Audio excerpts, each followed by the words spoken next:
এবাৰ যুঁজ এখন হ'ব বুলি মন্তব্য কৰিছে গৌৰৱ গগৈ। গৌৰৱ গগৈয়ে আৰু কিছু মন্তব্য কৰিছে যে 2026ত মুখ্যমন্ত্ৰী ডক্টৰ হিমন্ত বিশ্ব শৰ্মা তথা বিজেপিক কেনেদৰে প্ৰত্যাহ্বান জনাব লাগে সেই সন্দৰ্ভত বিৰোধীক কেনেদৰে একত্ৰিত হৈছে সেয়াও মন্তব্য কৰিছে গৌৰৱ গগৈয়ে। মই নিজৰ দুই এষাৰ কৈ দিওঁ, তাৰপিছত আপোনালোকৰ প্ৰশ্নখিনি সুধি ল'ব। প্ৰথমতে আজি বনগাঁও ৰাজীৱ ভৱন কাৰ্যালয়ত প্ৰদেশ কংগ্ৰেছৰ উদ্যোগত স্থানীয় আমাৰ বিভিন্ন জনগোষ্ঠী জনজাতিৰ নেতা কৰ্মীসকলৰ লগত এটা মত বিনিময় অনুষ্ঠান আয়োজন কৰা গৈছে, য'ত কামৰূপ গ্ৰাম্য, গোৱালপাৰা জিলা, ৰাণী অঞ্চল, ডিমৰীয়াৰ পৰাও আমাৰ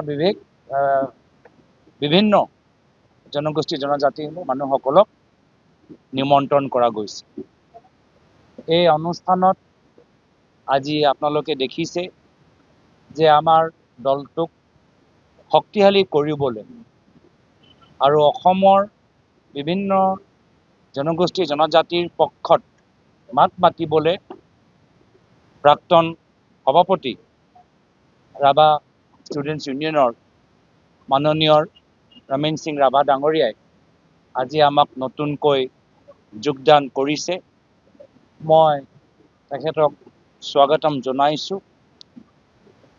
ইয়াৰ পূৰ্বেও যোৱা 10 তাৰিখে এই অঞ্চলত আমাৰ এটা বিশাল যোগদান কাৰ্যসূচী অনুষ্ঠিত কৰা গ'ল, য'ত বিজেপি দলটোক ত্যাগ কৰি এগৰাকী জিলা সভানেত্ৰী ডক্টৰ নাৰায়ণী লাৱণ্য বড়ো ডাঙৰীয়ানী আমাক যোগদান কৰিছিল। লগতে প্ৰাক্তন ৰাভা সংঘৰ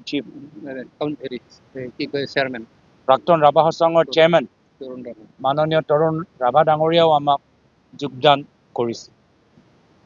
এই যোগদান কাৰ্যসূচী অসমৰ বিভিন্ন জনগোষ্ঠীৰ জনজাতিৰ মাজত কিয় দেখা পৰিছিল, তাৰ মূল কাৰণ হ'ল হিমন্ত বিশ্ব শৰ্মা ডাঙৰীয়া অসমৰ জনজাতিৰ সমাজৰ বিৰুদ্ধে কৰা অন্যায় আৰু অত্যাচাৰ। তেওঁ মুখ্যমন্ত্ৰী যিদিনা হ'ল সেইদিনাৰ পৰাই তেওঁ অসমৰ জনজাতিসকলৰ প্ৰতি অন্যায় কৰি আহিছে। মুখ্যমন্ত্ৰীয়ে হ'ল সৰ্বানন্দ সোণোৱাল ডাঙৰীয়াক মুখ্যমন্ত্ৰী চকীৰ পৰা আঁতৰাই, আৰু তাৰ পিছত ধাৰাবাহিকভাৱে তেওঁ অসমৰ জনজাতি সমাজৰ ক্ষমতা কাঢ়ি লৈ যাবলৈ বিচাৰে।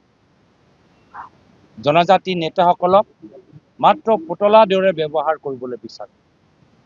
কেতিয়াবা হাগ্ৰামা মহিলাই ডাঙৰীয়াই হওক, কেতিয়াবা প্ৰমোদ বড়ো ডাঙৰীয়াই হওক, পুতলাৰ দৰে কেতিয়াবা ৰামাকান্ত দেউৰী ডাঙৰীয়াকো ব্যৱহাৰ কৰে, পুতলাৰ দৰে তুলিৰাম ৰঙাম ডাঙৰীয়াক ব্যৱহাৰ কৰে, পুতলাৰ দৰে দেৱলাল গাৰোচা ডাঙৰীয়াক ব্যৱহাৰ কৰে। উদ্দেশ্য মাত্ৰ এটাহে, যে যি ক্ষমতা অসমৰ বিভিন্ন জনজাতি সমাজে কংগ্ৰেছৰ দিনত পাইছিল, বিভিন্ন কাউন্সিলৰ যোগেদি, 6 Schedule যোগেদি, ফৰেষ্ট ৰাইটছ এক্ট যোগেদি, সেই ক্ষমতাটো মুখ্যমন্ত্ৰী হিমন্ত বিশ্ব শৰ্মা ডাঙৰীয়া নিজৰ জেবৰ ভিতৰত, নিজৰ পকেটৰ ভিতৰত ৰাখিবলৈ বিচাৰে। আৰু সেই ক্ষমতা নিজৰ পকেটত বহাই কি কৰিবলৈ বিচাৰে?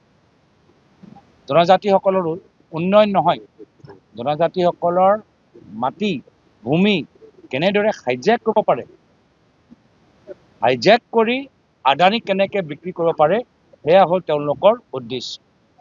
সেইকাৰণে ট্ৰাইবেল বেল্ট ব্লকৰ লৈ তেওঁলোকে প্ৰশ্ন উত্থাপন কৰে, কাৰ্বি আংলঙৰ আৰ্টিকল 244 লৈ তেওঁলোকে প্ৰশ্ন উত্থাপন কৰে। কেতিয়াও কাউন্সিলক আৰু ক্ষমতা দিবলৈ কথাখিনি তেওঁলোকে নকয়।